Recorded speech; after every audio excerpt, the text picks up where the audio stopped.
பிரபல விண்வெளி ஆய்வு நிறுவனமான நாசா சமீபத்துல 2 அறிவிப்புகளை வெளியிட்டிருக்கு. அத பத்தின தகவல்களை தான் இந்த வீடியோல பார்க்க போறோம்.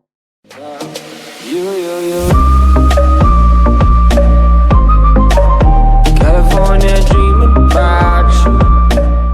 உலகின் மிக பிரபலமான விண்வெளி ஆய்வு நிறுவனமான நாசா நம்ம சூரிய குடும்பத்திலேயோ இல்ல பால்வெளி அண்டத்திலேயோ ஏதாவது புதுசா கண்டுபிடிக்கப்பட்டாலோ இல்ல நாசாவோட அடுத்த கட்ட திட்டம் பற்றியோ அடிக்கடி உலகத்துக்கு தெரியப்படுத்திட்டு வர்றாங்க. அப்படி சமீபத்துல வெளியிடப்பட்ட 2 தகவல்களை பத்தி இப்போ பார்க்கலாம்.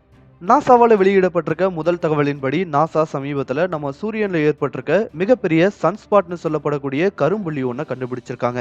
75,000 மைல்கள் அளவுக்கு பெரியதா இருக்கலாம்னு நம்பப்படுற இந்த சன்ஸ்பாட் தான் இதுவரைக்கும் பதிவு செய்யப்பட்ட சன்ஸ்பாட்கள்லயே மிகப்பெரியதா பார்க்கப்படுது. தெளிவா சொல்ல போனா நம்மளோட பூமியவே இந்த கரும்புள்ளிக்குள்ள நிரப்பக்கூடிய அளவுக்கு மிகப்பெரியதா உருவாகி இருக்கு இந்த சன்ஸ்பாட். சூரியன்ல இந்த மாதிரியான கரும்புள்ளிகள் ஏற்படுறது இது ஒன்றும் புதிய நிகழ்வில்ல. சூரியனோட காந்தப்புல மாற்றத்தின் காரணமா உருவாகிற இந்த சன்ஸ்பாட் சிறியதும் பெரியதுமா ஒரு குறிப்பிட்ட கால இடைவெளியில தோன்றி மறைஞ்சிட்டு தான் வந்துட்டு இருக்கு. ஆனா இந்த முறை உருவாகி இருப்பது முன்பு எப்பயும் இருந்ததை விடவும் பல மடங்கு பெரியதுன்றத நாசா உறுதிப்படுத்தி இருக்காங்க. அது மட்டும் இல்லாம இந்த சன்ஸ்பாட்க்கு AR-2665 என்ற பெயரையும் வச்சிருக்காங்க நாசா. சூரியன்ல ஏற்படுற இந்த மாதிரியான கரும்புள்ளிகளால பூமிக்கு என்ன ஆபத்துன்னு பார்க்கும்போது இந்த சன்ஸ்பாட்ஸால தான் சோலார் பிளேஸ்னு சொல்லப்படக்கூடிய வெடிப்புகள் தோன்ற முக்கியமான காரணமா பார்க்கப்படுது. இது வரைக்கும் உருவான கரும்புள்ளிகளோட அளவு இப்போ உருவாகி இருக்க அளவுக்கு பெருசா இல்லாது இருந்ததன் காரணமா இது வரைக்கும் உருவான வெடிப்புகளோட தீவிரம் அவ்வளவு பெருசா இல்லைன்னு. ஆனா இப்போ உருவாகி இருக்க கரும்புள்ளியின் காரணமா வெடிப்பு ஏற்பட்டா கண்டிப்பா பூமியோட தொலைத்தொடர்புக்கு நம்பி இருக்க சேட்டலைட்ஸ்ல ஆரம்பிச்சு பூமியின் பல முக்கிய கருவிகள் செயலிழந்து போக அதிகபட்ச வாய்ப்புகள் இருப்பதா விஞ்ஞானிகள் எச்சரிக்கை விடுத்திருக்காங்க. என்ன நடக்க போகுதுங்கிறத பொறுத்திருந்துதான் பார்க்கணும்.